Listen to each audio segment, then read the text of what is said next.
Hi, everyone. Welcome to Toolbox for Turbulent Times, Day 7. And this is our final day of the series. I'm Swati Kameswar, your guide through the series, where we discuss 7 soul-nourishing practices to help you stay centered during these very unusual times that we are living in. And today we're going to be talking about the 7th tool.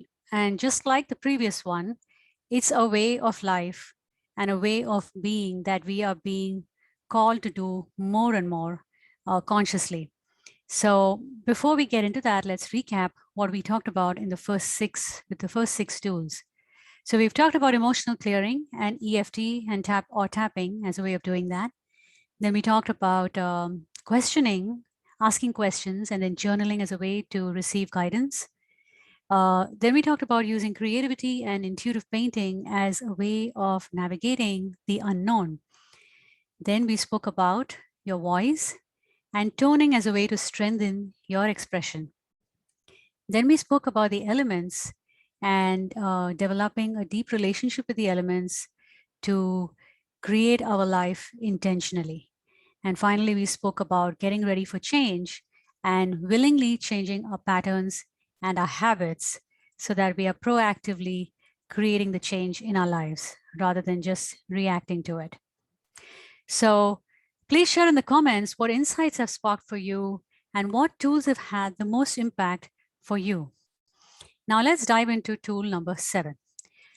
All right, prescription for changing times. So we saw from the previous tools, and of course, everything else has been going on this year, that going forward, our ability to navigate change will depend on how much we can feel our way through the unknown. So, the mind knows what it knows. It's familiar with what it knows, but the heart knows what the mind doesn't know. So the prescription here is to expand our capacity to start living from the heart and not rely solely on the intellect. And we can be proud of our intellect. We can use our intellect.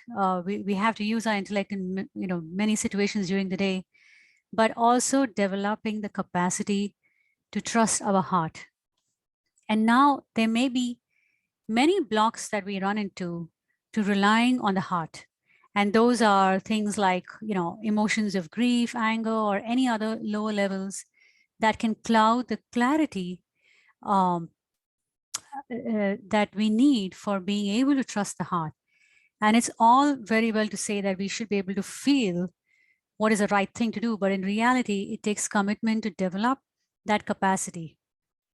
So, it's not natural for us. If it's not natural for us, we need to put in the effort to develop that capacity. And particularly if we have a pattern of relying only on our intellect.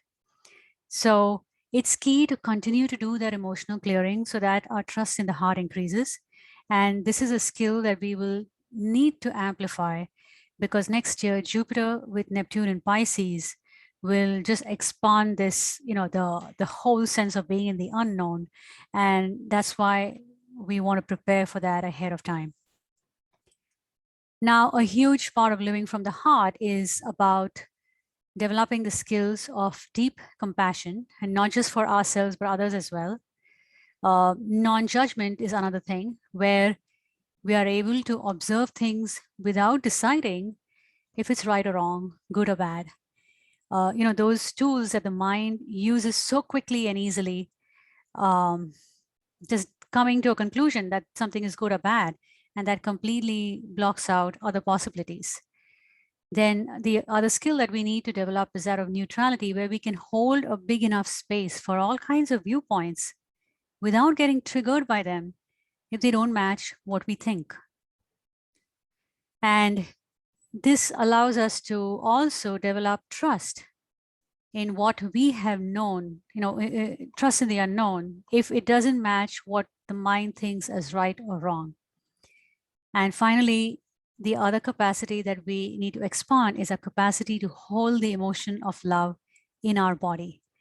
And now all of these qualities are needed for us to be able to create lives, our lives from a clear space where we are looking at the highest good for all rather than making decisions and choices out of fear or lack.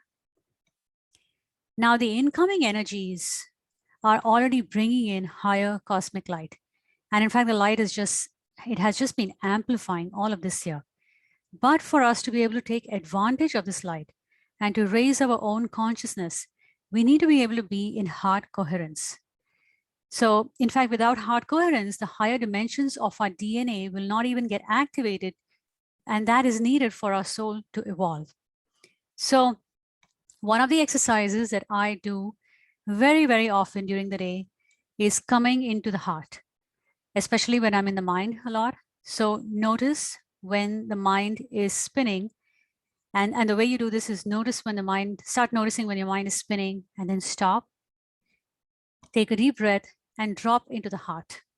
And making this a regular practice will then guide you to the next step. And it's a simple exercise, but it makes a difference as you will start to focus more and more on how your heart is speaking to you. So the tool for this particular concept, which is tool number 7, is consciously saying yes to your joy, consciously seeking out your joy. And we can feel it these days. The energies are so intense, and there's so much going on in our life that is trying to steal our attention. And in the midst of all of this, if we don't have joyful activities in our day, it feels like the juice has gone out of life. Life feels very dry. And joy is like the water that nourishes all of life. And in fact, what is the point if we cannot feel joy, right? So living our joy means developing the ability to feel it more often. And if we are in the mind all the time, it's much harder to feel joy. And that's why we need to come into our heart space more often. It's a feeling that is felt in the heart and not so much the mind. So the other important thing I want to point out is that when we feel joy, it opens up spaces in our body. And the more you do what brings you joy, the stronger the channel of light that flows through. So this is about increasing our capacity to hold light in our body. And it's just not, it's not just for you, but as you feel joy, you start to radiate that out into the world. And then the people around you feel it as well. And they are given an opportunity to sense what that feels like. So one person allowing the light of joy to flow through them starts to impact the others around them. So start noticing what lights you up, and follow the breadcrumbs of joy, because those are the activities that will start to bring in more light into your life. And I want to just share an example from my own life. Back in late 2017 is when I started to coach people in my workplace. And I felt so strongly about sharing what I had learned at that point. And I was also beginning to feel quite disillusioned with my career. In fact, I had been feeling like that for a while. So of my own interest and wanting to share with others, I started to coach because I was beginning to feel that joy after a period of transformation, and I wanted to share that with others. That decision brought me more joy, and I started to do that more and more, and the whole coaching thing just expanded. It led me to my next step. I was, because I was doing that, I was now shining my light, and by doing so, it became stronger and stronger. And that's another thing that brings a lot of happiness. When you're doing something that makes you happy, that energy grows within you. It lights the next step for you, and it also lights the next step for others who are receiving that emotion or that energy from you. Another thing that brings me a lot of joy is flowers, and I absolutely love to grow them and to also bring them inside my home, and they light up my space. It's so simple, just bringing in flowers, but it can be that simple. So notice the simple things that shift your vibration and bring you into that space of joy. And that's what you want to start doing more and more of. And, I feel like we hear this so often, right? Like follow your joy. And it sounds like a cliche, but it's absolutely necessary for us to be in that vibration more and more going forward consciously. which means that we may need to consciously weed out the activities and the patterns that suck joy and consciously start to do the things that that allow us to feel happy more. You know, instead of focusing on how things have changed in the last couple of years, things have changed dramatically. And instead of focusing on all the chaos that is going on in the world and that how wrong things are in many places, we want to start seeing where joy is rearing its head. And we want to spot those opportunities and say yes to them. So you want to notice what is lighting you up. And, you know, ultimately, that's the highest essence of these transits. All these planetary transits for the last couple of years, it's about bringing in that cosmic consciousness, divine energy to help us get in touch with our natural state, which is joy. But, you know, guess what? It won't just happen. We have to notice what sparks us and use our sovereign power to make that choice. Because with this amount of light coming into the planet, all that is not in alignment with it will start to collapse. And we're already seeing that. But if we focus on that and lose the opportunity to actually build that channel of light and the channel of joy in our lives, then we miss that opportunity. So this is the other thing about a key point of Saturn in Aquarius. It's about becoming responsible for our sovereign state, having the inner authority to support our own independence, where we are not just blindly following what we've been doing so far or blindly following others. Where you know, we don't want to be doing things on autopilot, but tuning into what your fractal of source, divine source, is wanting to express in this life. And what your soul wants to express will always, always have joy in some form. It cannot not have joy. So this is where your sovereign nature needs to come into play.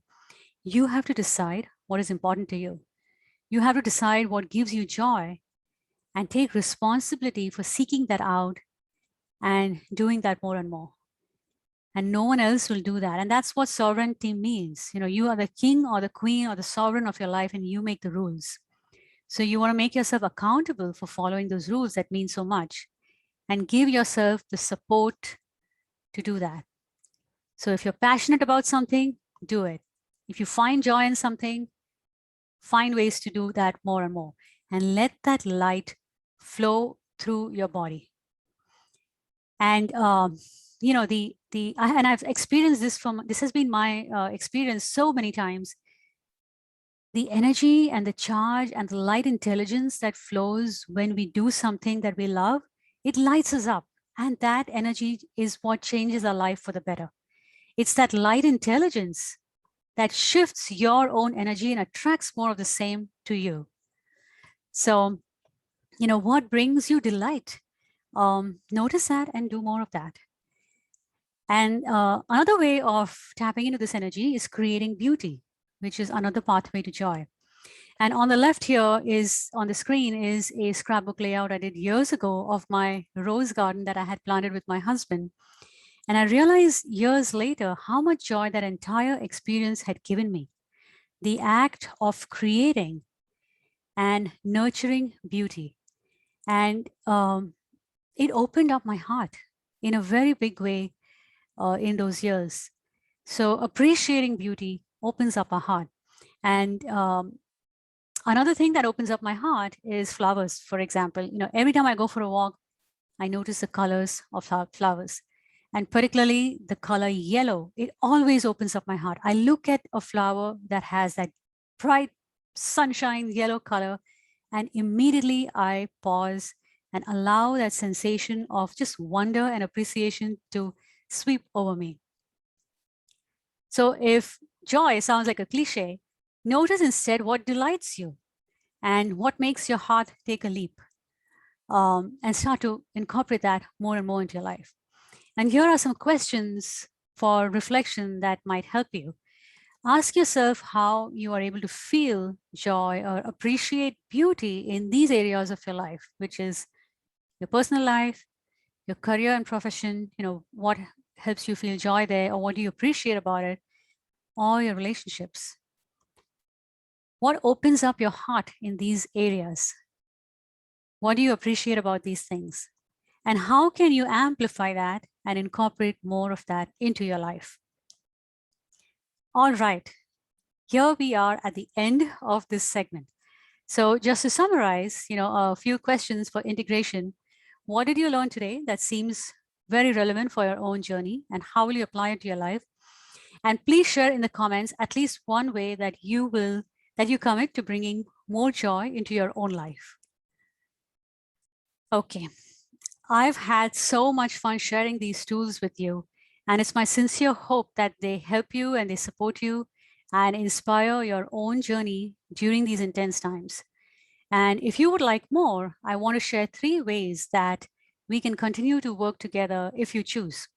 So the first one is a astrology chart reading, and that's a comprehensive natal chart reading along with transits. So if you've never had one done before, or if you've never had one done with me, start here. This session is like a treat. People tell me how even the recording is a gift, and they refer back to it many, many times. And each time they listen to it, they get something more. So my readings are unique, and you will surely walk away with many things you didn't know about yourself, but will be so glad that now you do. So, to me, the natal chart is like a sacred tool that the soul has offered us. And decoding this tool through a reading is an immense gift that you give yourself. The other way that we can work together is through a high vibe consultation. And this is perfect if you know a thing or two about your chart, but you want to dive deep into any of these 2 areas. And the first one is soul purpose and expression. That is, what did your soul come here to express? And the second area is relationships. That is, what is your soul's intent for getting into a relationship? What would make you feel most fulfilled in a relationship, and where are the karmic blocks? What are the karmic blocks to that happening? So again, this is a deeply illuminating session that gets you unstuck in these areas very quickly. And finally, if you are going through deep transformation, like, midlife crisis, relationship troubles, career transitions, or you find yourself at crossroads in your life, and you're looking to clear karmic patterns for good and finally activate your highest self-expression in this lifetime, through your soul work as well as your relationships, then power of balance is another way that we can work together. And this is a very unique, groundbreaking one-on-one coaching program that facilitates deep transformation and soul alignment. And it helps you to set up the next phase of your life for joyful success. So, your natal chart holds clues to your highest self-expression. And once you are expressed, and once you're actually embodying that energy, it affects all of our relationships, and it helps to bring more authenticity to everything that we do. So in this program, we go deep into your natal chart to discover the role for your soul. What are you here to do? As well as create your life with joy and intention. And what you learn and embody in this program is something that you will use for life, because the natal chart is a tool that encompasses all of our potential in this life. So if this interests you, then you can sign up for a free Power of Balance clarity call at activateyourtruthandpower.com, or you can email me at swati@activateyourtruthandpower.com to set that free call up. And in this call, we explore where you may be stuck in your life right now, what is your vision for your life, and we see if Power of Balance will help you to embody that vision and really live it. So that's it for this series. Thank you so much for sharing this journey with me. I have truly enjoyed spending this time with you, and do invite others who might benefit to this group so they can get the benefit of these tools as well. And I'll see you around. Thank you. Bye.